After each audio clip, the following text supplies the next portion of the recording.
Hello, everybody. This is Marina Orsini-Jones from Coventry University, and here is... As I'm Carlos, I'm Marina's PhD supervisor. And we're going to talk about decolonizing the English language curriculum, liminality, and troublesome knowledge through a global north-south virtual exchange. Okay, dear. So we're going to outline what virtual exchange means. We're going to discuss project virtual exchange as a third space to decolonize English language teaching. We will illustrate some findings and discuss troublesome knowledge in Rayland's definition, what is emerging as challenging for students in terms of epistemology and ontology. So something which is new to them in terms of knowledge, but is also challenging to what they believe as students. So in terms of definition of virtual exchange, it's been defined by the Evolve project led by Robert O'Dowd as a practice supported by research that consists of sustained technology-enabled people-to-people education programs or activities in which constructive communication and interaction takes place between individuals or groups who are geographically separated and or from different cultural backgrounds, with the support of educators or facilitators. Virtual exchange combines the deep impact of intercultural dialogue and exchange with the broad reach of digital technology. And other definitions are collaborative online international learning, John Rubin, New York, or telecollaboration for language people, teletandem. There are many other definitions. And more recently, we've decided to give it a teacher education spin because we deal with teacher educators who teach or learn how to teach English language to pupils and students all over the world. And so we think it really resonates with Kumaravadivelo principles of postmodern particularity, situation understanding of teaching context, practicality, autonomous approach to teaching, theory and practice, and possibility awareness of the social cultural factors that affect teachers' circumstances in their own context and their ability to be agents of change. So we think it's also a third space where it is challenging to interact, but it might take you out of your comfort zone, but it's also very transformational and it can make you rethink your worldview. Okay, so here are the aims of the Vetsidal project that we designed.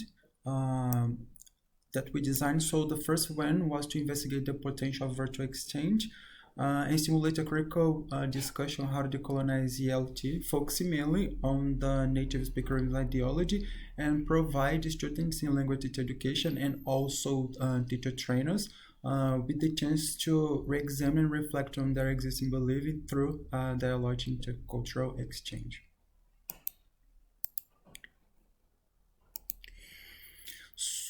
So another definition that we use in our project, a main concept actually, is that native speakers is this idea of the implied superiority of the native speaker, especially the two variants of the UK and the US Englishes.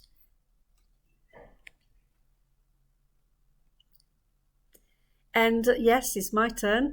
So VET stands for fully integrated into module theories and methods of language learning and teaching. And we've actually included virtual exchange as one of the learning outcomes for this Masters in English Language Teaching and Applied Linguistics. Virtual exchange is part of the summative assessment for the module. There are questions on the experience of taking part in the virtual exchange for the oral exam, the Viva, which is 7.5 credits, CTS credits. And question 4 reflects what we're asking the students. So, can you define native speakerism? Have your beliefs about language learning and teaching changed in the course of this module?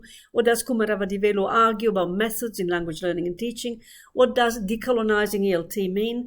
How did you find the experience of taking part in the VCOL project for your professional development as a teacher of English language? And I must say it was thanks to Carlos, who is from Brazil, and who's brought decolonization into my curriculum, that I'm seeing my practice through his eyes. And of course, there is the social justice dimension of what is English and whose English are we talking about.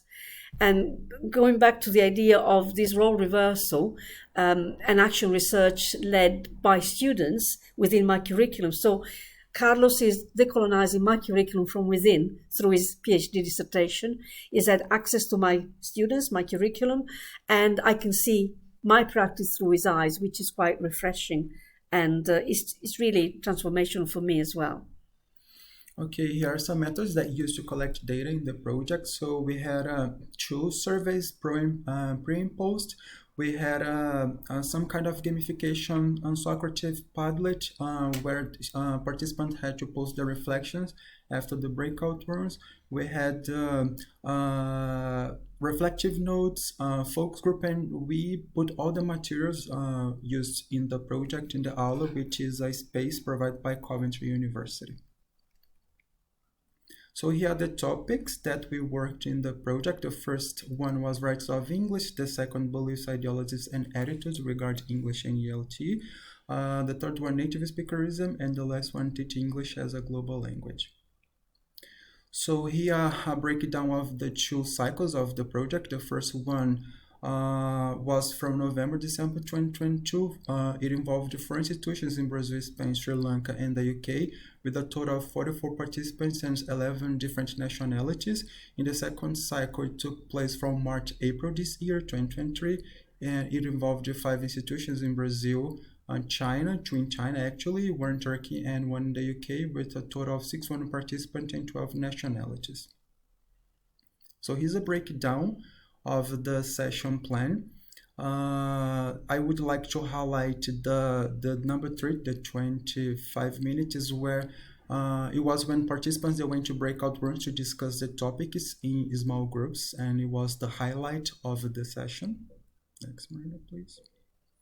So here we have some example of the Padlets, of the reflection that they posted after the breakout room. So we have here some example of what they understood for native speakerism in cycle 1. And this is for cycle 2 of the project, what they understood as native speakerism as well. So here are some of the finds. The online surveys, we had a shock. Most of the participants, they misunderstood the concept of native speakerism. 30% of them, they misunderstood the concept. So we asked, so what do you understand by native speakerism? So in cycle 1, one participant said, for me, native speakerism is a person who speaks a language from the country where they were born.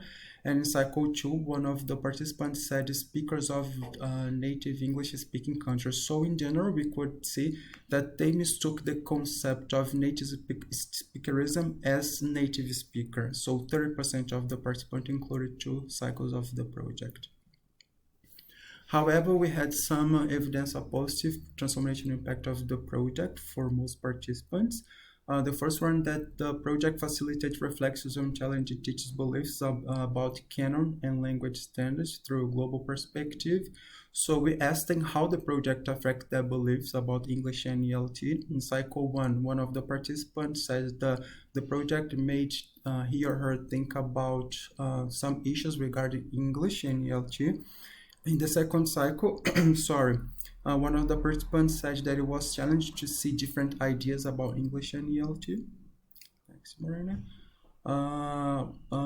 Also, the project helped the participants to reflect on ideologies and beliefs, and they are shaped by the culture and social perceptions, both locally and globally. In cycle 1, for example, one of the participants said the project helped he or her feel more understood regarding the English. In cycle 2, the project affects the beliefs about English and how to teach English. Also, the project exposed the participant to different varieties of English and made them feel more at ease while speaking and communicating in English. So, as an example, in cycle 1, a Brazilian participant said that he or she felt great because most of the peers were non-native speakers of English. And in cycle 2, a Chinese participant said that it was very precious opportunity to communicate with people from other countries and cultures. But however, we had some evidence of ingrained beliefs, and some participants could not let go of native speakerism ideology. For instance, in cycle 1, a Spanish participant said that he or she thought that native speakers have the perfect accent, and in cycle 2, he or she thought that it's better for kids to follow L1 teachers or native speakers to learn a beautiful accent. And also, the participants believe in native speaker was also illustrated by the lack of confidence to communicate in English on the exchange.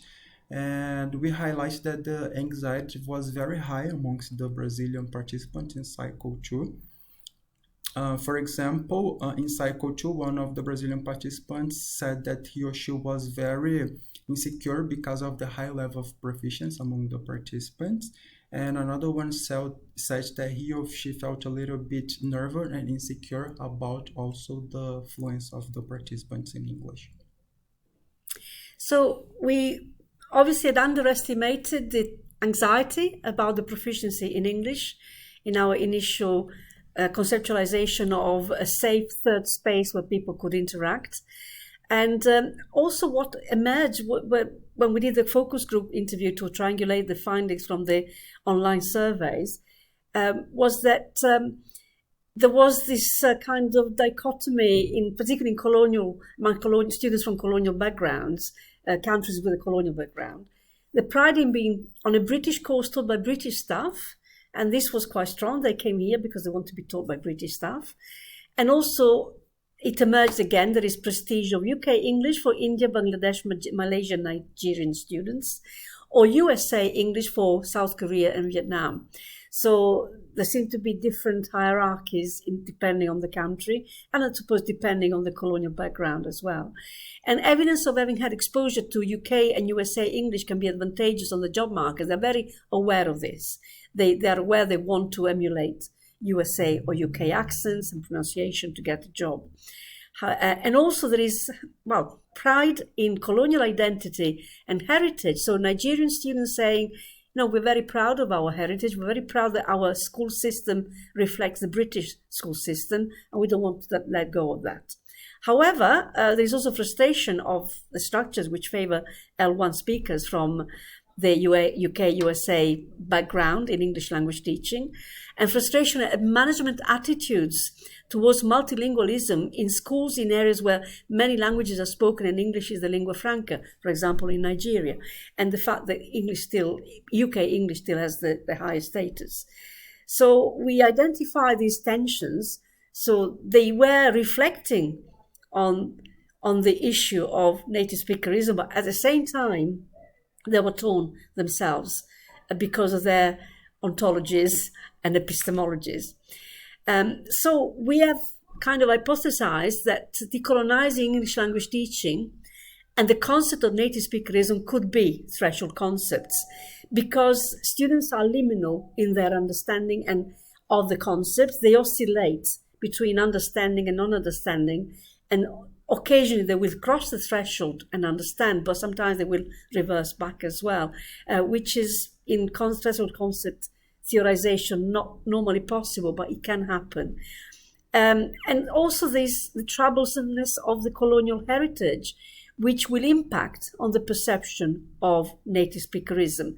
We found that at least from the initial findings from all the data. However, there is an extra troublesome dimension, an extra threshold dimension, the fact that we did all this within the third space of the virtual exchange.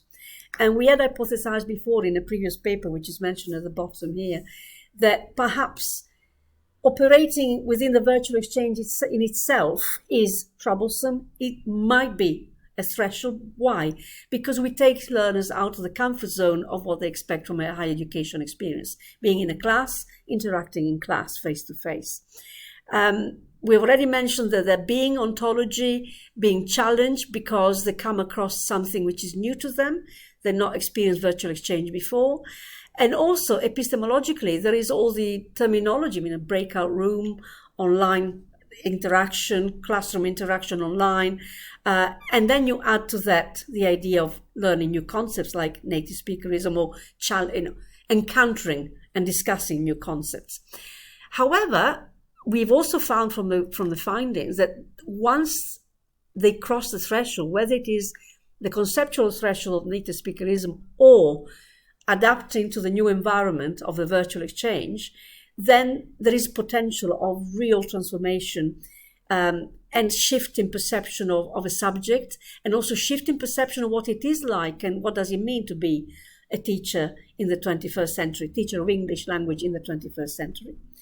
So we see these two quite linked, and both virtual exchange and challenging concepts like native speakerism highlight interrelatedness for students that were not previously seen. And we saw real reflective growth in our students this year, particularly one group. It's interesting how it happens with one group or the other. But anyway, so we would like to conceptualize virtual exchange, the third space, which is problematic. And on this, we're trying to conclude. Sorry, I need the next slide. It is still work in progress. Carlos is in his second year of PhD. We conclude next year, so we're still examining things. We did a little Mentimeter on the day, but I don't think it's working any longer, Carlos. Yeah, no? I don't think so. So if you have any questions, our email addresses are here, and we're very happy to be challenged on what we just presented, and also engage with further conversation on both threshold concepts and online third spaces from north and south perspectives, south and north perspectives. Thank you very much. Thank you. Thank you.